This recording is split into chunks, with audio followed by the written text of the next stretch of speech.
we got our coffee and mail video. So let's get into this. Some of it is already been opened, and that would be this iMod and ESC. You can see the ESC is here. It is I don't know if it's 9mod or 9iMod. I guess maybe it's 9iMod. It's an 80 amp ESC AM32 2 to 6S. BEC is 10 amp at 8.2 volts. So basically this is like a Rhino kind of clone ESC. I've got it installed here in the Sherpa truck because I needed a cheap revolver to test, and that's what this is it's a outrunner style revolver motor. I ran it a little bit testing it around here. I've got to get everything situated. There'll be another video separate for this. I didn't want to go through everything on this video. Can be had on AliExpress. They're on sale right now for $47 something. Valley Crawlers has Valley Crawlers has a video on his channel of this system, and Crawler Canyon has one. He didn't care for the motor very well. He recommended that you do an upgrade motor with it, and the ESC is okay. If you get this, I will put a link in this video description. Make sure you get the one that comes with the program link for your C-Hub stuff. This is the packaging it came in. You want to make sure you get this because this link is different than the Rhino. You can't use the Rhino program link. See, this will plug into your this is the program link that you need to plug in for your link cable to your laptop to program it. So I made sure I bought the entire kit with it. You couldn't beat it. Well, I got it, sent over here from iMod.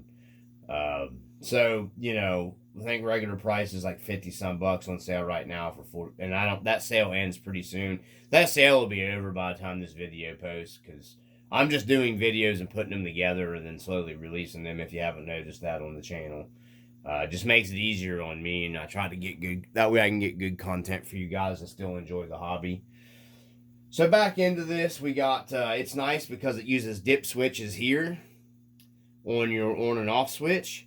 And you just take a little flat screwdriver in there. You can pull back this little panel, flip your dip switches right here for your settings. And I'll get into more of this later on another video.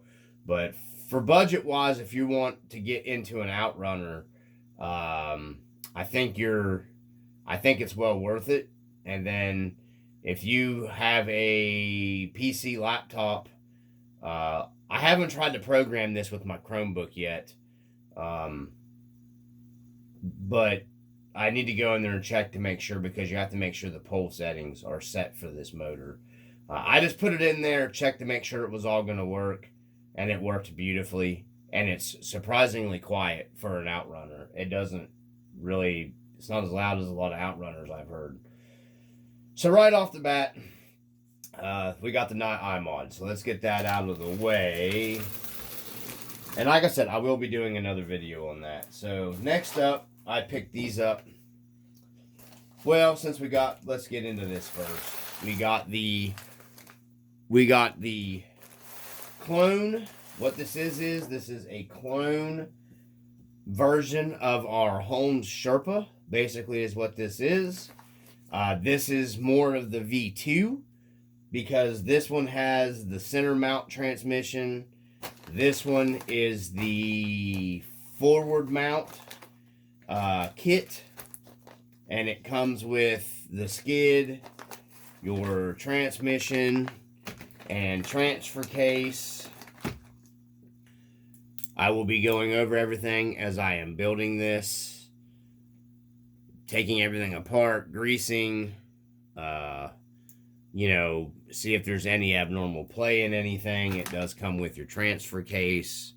And believe it or not, this thing looks like it has Avid bearings, or a clone of the Avid bearings, because they are the yellow shielded Avid looking bearings in there. Comes with your skid you need, of course.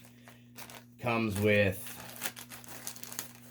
this is an extra skid that I bought that will not work. It will work with this kit, but it won't work with this Sherpa because this is a 78mm skid and the V2 uses like a 60 something. So that was useless for me. I just needed another mount that's on and off of it. This comes with your carbon fiber matching colored red and gold chassis braces, which is cool to me. Comes with that in this kit. It comes with your trim to fit dry shafts, and these are actually pretty decent looking dry shafts, and they have a little measuring thing here where you cut them. I don't know if I'll be using those or not, but it's cool it comes with them. So, you know, if you're changing your wheelbase or whatnot, I think that's pretty cool.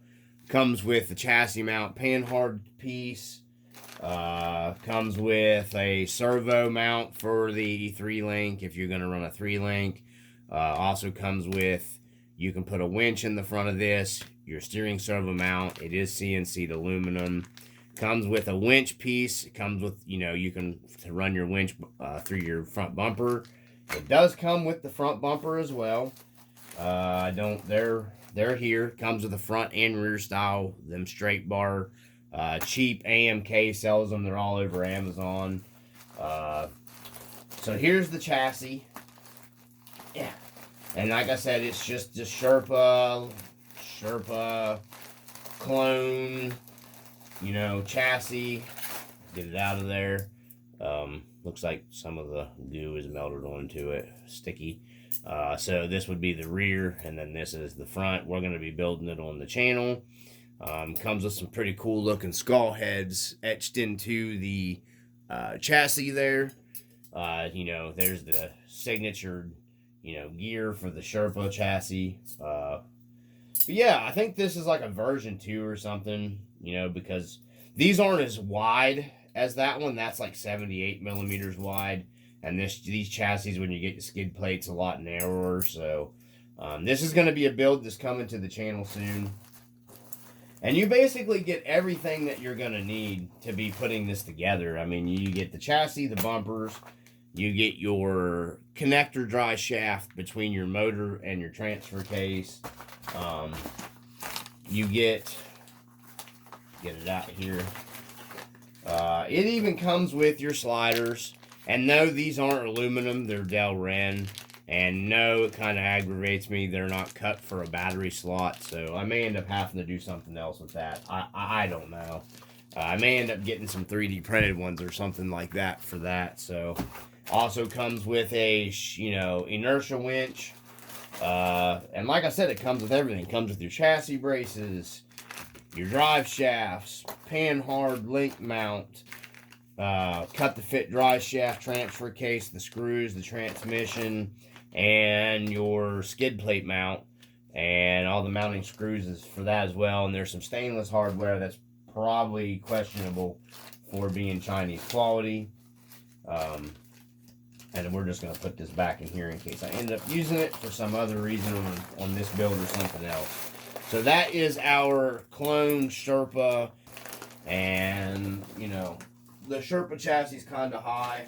I have a real Sherpa there, so I didn't mind getting the clone.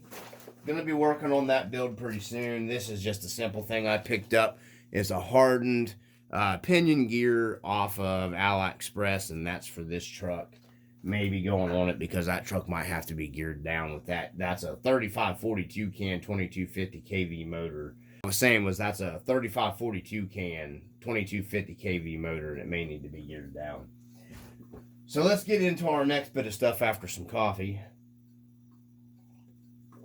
So we got our next bit of goodies. I got these. The reason why I even got these, I don't know why I got them. Just kidding. I know why I got them. Because they were cheap. They were $3. AliExpress Choice Day, baby. If you don't mind waiting, you'll save $1. And I don't mind waiting, baby. They come shipped, so they can't be crushed or collapsed into this. They are a 2-stage, dual stage. Pop that center out. They're a dual stage foam. I mainly got it because I wanted that little ring right there for tuning purposes of another level later on down the road. So we got these.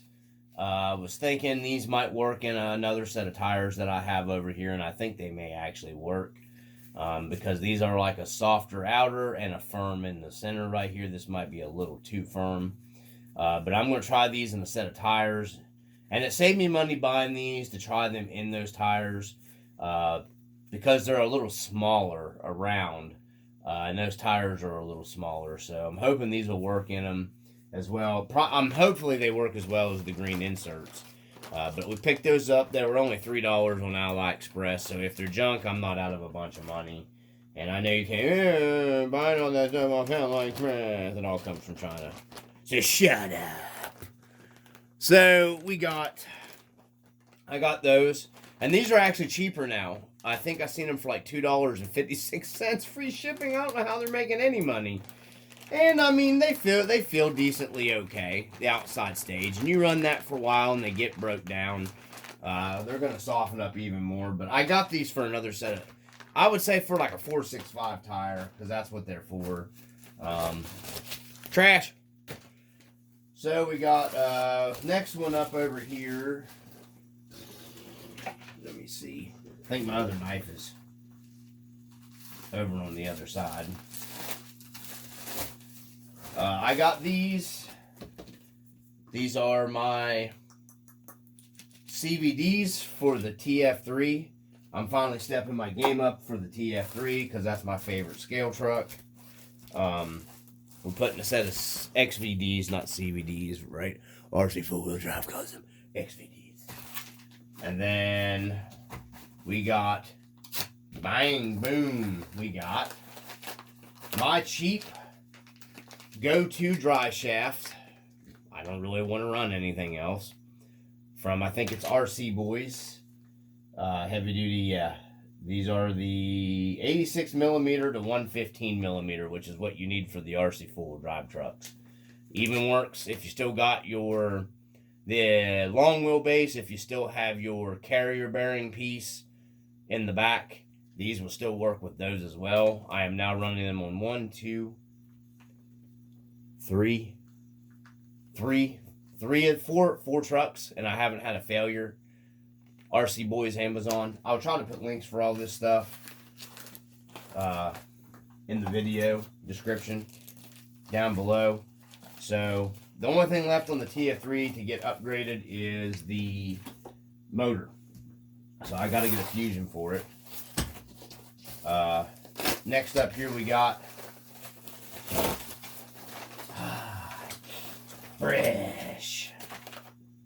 fresh off the slow boat from China. Now these took a while to get here from AliExpress. Hey look, they gave me a discount coupon scan thing, so I'll probably be ordering another set of these. So I got these for this Sherpa truck. These are the rally style kind of, I guess you could call it, cheap Chevy wheel. They kind of resemble the Chevy Rally. I actually like these better than the RC four-wheel drive one. And I got these because I'm going to be doing a patina on the wheels for the Sherpa truck to match the Sherpa truck. And I wanted a little more of a, scale wheel for that truck for some reason. I don't know why, I'm an idiot. But I went with these GLOBACTs. I've got the same ones in black on the hot rod truck. You guys, I know that truck doesn't get many views, but I don't know why. I think it's a badass truck. But anyways, I got these. These have about the right offset. These are like a -6, I think is what these are. I measured them before. These I think are negative. I can't remember exactly what those are. Those might have been a 10. I don't know, but these should be where I need to be. And we're going to be doing a Tyre. You asked about weathering wheels. We're going to be doing some weathering on these, and that's the reason why I got these. They'll take weathering really well, and I think they'll look cool on the Sherpa build with the old Power Wagon cab body. Would have been better if I could have got like a 3/4 ton 8-lug wheel in that design, but I don't care. It's not, you know, super scale truck or any of that stuff. So we'll be coming. Terry will be doing, if you're still watching, I will be doing a weathering tutorial on these style wheels. I'm going to see if that scan code will work, and I'm going to pick another set of these up in probably, I think they make them in white and some other colors and dark gray. So I think that's it from the RC Dungeon for our mail call, our mail and coffee. Once again, thanks everyone for subscribing, watching, tuning in. I super appreciate everybody that's watching the channel again. That way you have something to look at here while we're talking. I got more stuff coming, guys. Loads of stuff in the chamber. If there's something you want to see, I'll keep saying it. You have to, and that way I know if people watch to the end. So, if there's something you guys want to see, you have to ask. Scale videos are going to be slow for a bit, guys.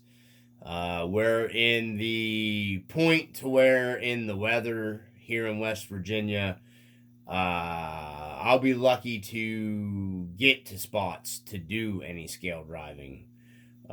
Things get real bad here in West Virginia in the wintertime. So we're getting to that point to where it's like I can't even get to the area to do my scale filming. If I can squeeze it in, I'm trying to get with another guy. I don't know if he watches the channel. You should be, Jeremy Boggs. He's a scale guy. I've still got my buddy here that's got some hard body trucks. Unfortunately, the scale stuff here is kind of, there's only a couple of us, you know, doing the actual scale hard body stuff, which I still prefer. But definitely springtime. Steven's 304 RC. I think he's picking up another scale truck. If you guys check out his YouTube, we'll be doing some pretty cool scale stuff come springtime. We're gonna try to set more time aside. I think he just doesn't know it yet, and we're gonna be doing some cool scale stuff. He's picking up a new scale rig, I think. So I'm gonna be pushing more. So this winter, my scale trucks are gonna get totally gone through, upgraded. That's why I want to get my TF3 ready. That way I can let somebody borrow a truck, and the TF3 will be on that borrower's list to go out and make some scale videos for the channel, because like I said, I prefer the scale stuff. I just got to work with getting, you know, everything set, and the scale stuff here. There's only so much stuff I can do in the winter when it comes to the scale stuff. That's basically where I'm coming from here, rambling on like an idiot. So, if there's something you guys want to see from the RC Dungeon, you got to hit me up. Let me know. You got to comment. You got to blow it up from the RC Dungeon. Peace.